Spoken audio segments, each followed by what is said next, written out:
உலக மக்கள் எல்லோருக்கும் வணக்கம். கதிரவன் ஜோதிடம் வாயிலாக நான் உங்கள் ஜி கோபால் பேசுகிறேன். இன்னைக்கு பேசக்கூடிய தலைப்பு என்ன அப்படின்னா, ஆகஸ்ட் மாத பலன்கள். இந்த ஆகஸ்ட் மாத பலன்கள் ஆகப்பட்டது கன்னி ராசிக்காரங்களுக்கு எப்படி இருக்க போகிறது, அதை பற்றி தான் இந்த வீடியோவில் விளக்கமாக தெளிவாக பார்க்க போகிறோம். இதற்கு முன்னாண்ட கன்னி ராசிக்கு நிறைய பதிவுகள் போட்டிருந்தோம். நீங்கள் நிறைய பேர் பார்த்துருக்கிறீங்க, லைக் பண்ணியிருக்கிறீங்க, சப்ஸ்கிரைப் பண்ணியிருக்கிறீங்க. உங்களுடைய ஆதரவுக்கு என்னுடைய மனமார்ந்த நன்றிகள். இப்போ இந்த ஆகஸ்ட் மாதத்தில் கிரகங்கள் எப்படி இருக்குது? சுக்கிரனும் குருவும் மிதுனத்தில், கடகத்தில் புதன் பகவானும் சூரிய பகவானும். ஆகஸ்ட் 17ஆம் தேதி கடகத்திலிருந்து சூரியன் சிம்மத்துக்கு வந்துருவாங்க. சிம்மத்திலேயே கேதுவும் இருக்கிறாங்க. கன்னியில செவ்வாய், கும்பத்துல ராகு, மீனத்துல சனி பகவான் வக்ரம். இது இந்த மாத கிரக அடைவுகள். இது கன்னி ராசிக்காரங்களுக்கு எப்படி இருக்கும்? அப்ப கன்னி ராசிக்கு 11ஆம் இடத்தில் புதன் பகவான் இருக்கிறாங்க. அந்த புதன் பகவானோடு யார் இருக்கிறாங்க? சூரிய பகவான். புதனும் சூரியனும் இணைந்து புதாதித்ய யோகத்தோடு கன்னி ராசியின் அதிபதியான புதன் 11ஆம் இடத்தில் வீற்றிருப்பதும் அதோடு சூரியன் இணைந்திருப்பதும் மிகப்பெரிய யோகத்தை கன்னி ராசிக்காரங்களுக்கு கொடுக்க போகிறது. அப்ப இந்த பீரியட்ல கன்னி ராசிக்காரங்க எப்படி இருக்கும் தெரியுங்களா? Positive thinking. எல்லாமே எனக்கு நடக்கும், நான் சக்சஸ் பண்ணிடுவேன், நான் ஜெயிச்சிருவேன், படிச்சிருவேன், படிச்சு இந்த கோர்ஸை நான் பாஸ் பண்ணிடுவேன், இந்த வேலை எனக்கு கிடைச்சிரும், இந்த இன்டர்வியூக்கு நான் அட்டன் பண்ணியிருக்கிறேன், இது கிடைச்சே தீரும் அப்படிங்கிற பாசிட்டிவ் திங்கிங்கில் தான் நீங்கள் இந்த பீரியட்ல இருக்கணும். அப்படி இருந்தால் நீங்கள் என்ன நினைக்கிறீர்களோ அது நடக்கும். ஒரு பிஸ்னஸ் பண்ணணும்னு நினைச்சாலும் சரி அது நடக்கும். ஒரு வேலைக்கு போகணும்னு நினைச்சாலும் சரி அது நடக்கும். அந்த வேலையில நம்ம ஒரு ப்ரமோஷன் கிடைக்கணும் அப்படின்னு நினைச்சாலும் அது நடக்கும்.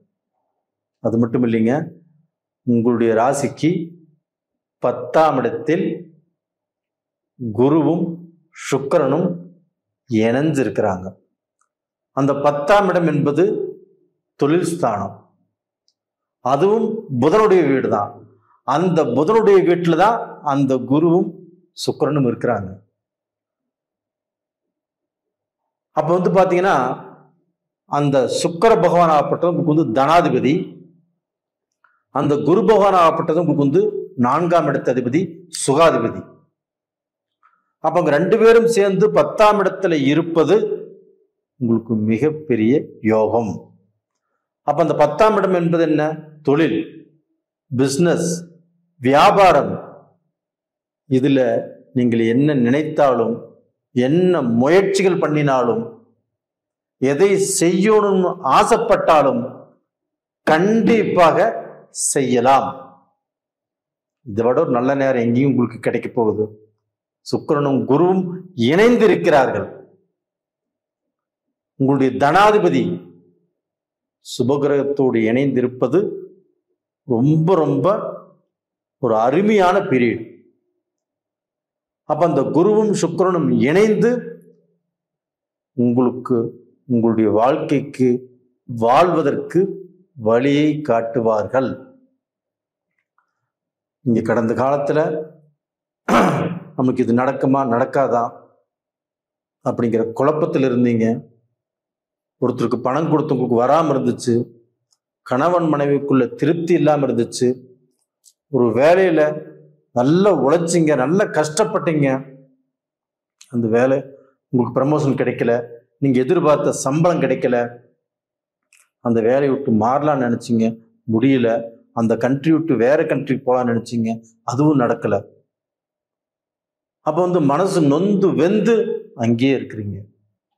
இப்போ நீங்க முயற்சி பண்ணுங்க, கண்டிப்பாக நடக்கும். அது போக உங்களுடைய தனாதிபதி 10ஆம் இடத்தில் இருப்பது மிகப்பெரிய யோகம். அது போக உங்களுக்கு சனி பகவான் 7ஆம் இடத்துல இருக்கிறாங்க.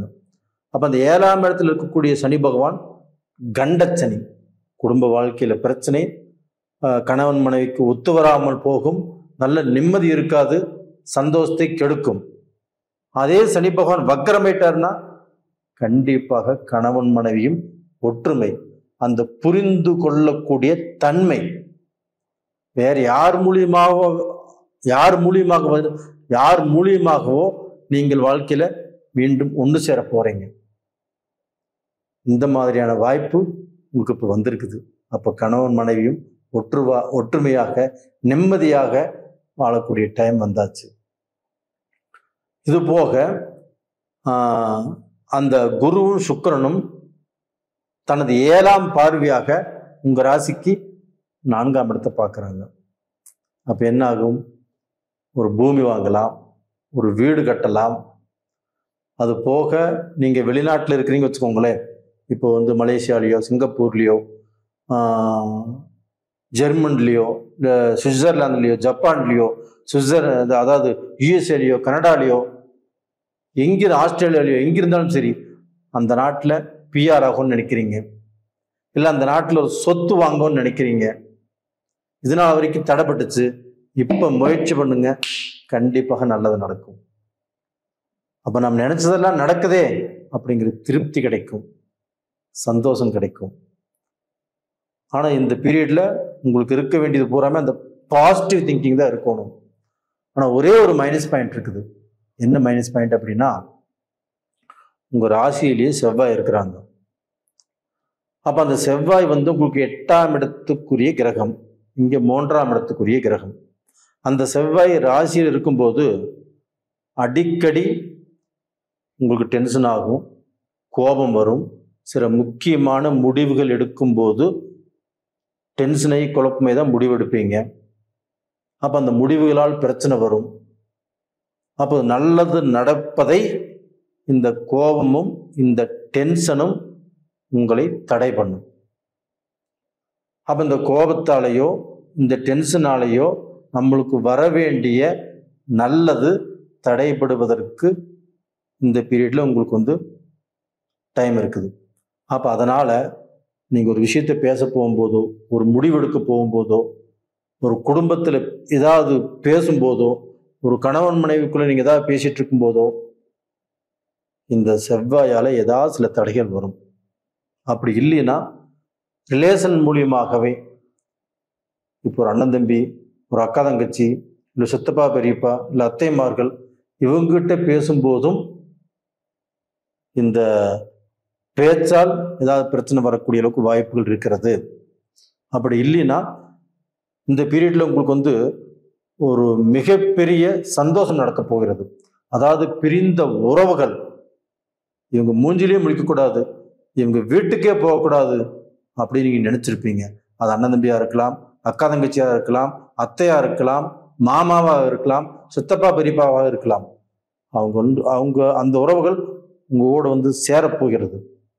இது கண்டிப்பாக நடக்கும். அதே சமயத்தில் இந்த செவ்வாய் உங்களுடைய ராசி லக்னத்திலே இருக்கிறதுனால கொஞ்சம் பொறுமையாக நிதானமாக இருங்க. இது உங்களுடைய ஹோல் ஃபேமிலிக்கும் உங்களுடைய ஹோல் வளர்ச்சிக்கும் ரொம்ப ரொம்ப நல்ல விஷயம். அதனால் இந்த பீரியட்ல நீங்கள் வணங்க வேண்டிய தெய்வம் அந்த செவ்வாய் பகவான் தான். அந்த முருகப்பெருமானை வணங்கி வாங்க. செவ்வாய்க்கிழமை நாளில் எங்கிருந்து, திருச்செந்தூரில் இருந்தாலும் சரி, இல்லை உங்கள் வீட்டுக்கு அருகாமையில் இருந்தாலும் சரி, மனதார வணங்கி வாங்க. இந்த பீரியடில் வணங்க வேண்டிய கடவுளே அந்த செவ்வாய் பகவான் தான். வணங்கி வாங்க, கண்டிப்பாக நல்லா இருப்பீங்க நேயர்களே. அது போக உங்களுடைய ஜென்ம ஜாதகத்தில் இப்போ நான் இவ்வளோ பலன் சொல்கிறேன். ஒரு சிலருக்கு நடக்குது, ஒரு சிலருக்கு நடக்கலைன்னு வச்சுக்கோங்களேன். சார் நீங்கள் எல்லாமே சொல்கிறீங்க, அவருக்கு நடக்குது, அவங்களுக்கு நடந்தது, எனக்கு நடக்கலையே சார். அப்போ அதுக்கு வந்து உங்கள் ஜாதகத்தில் தான் ஏதாவது ஒரு பிரச்சனை இருக்கும். அதனால் உங்களுடைய ஜாதகத்தை அனுப்பிச்சு வைங்க.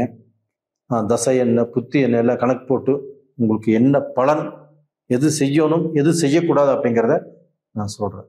நேயர்களே, உங்களிடமிருந்து விடைபெறுவது உங்களின் ஜி கோபால். நன்றி, வணக்கம்.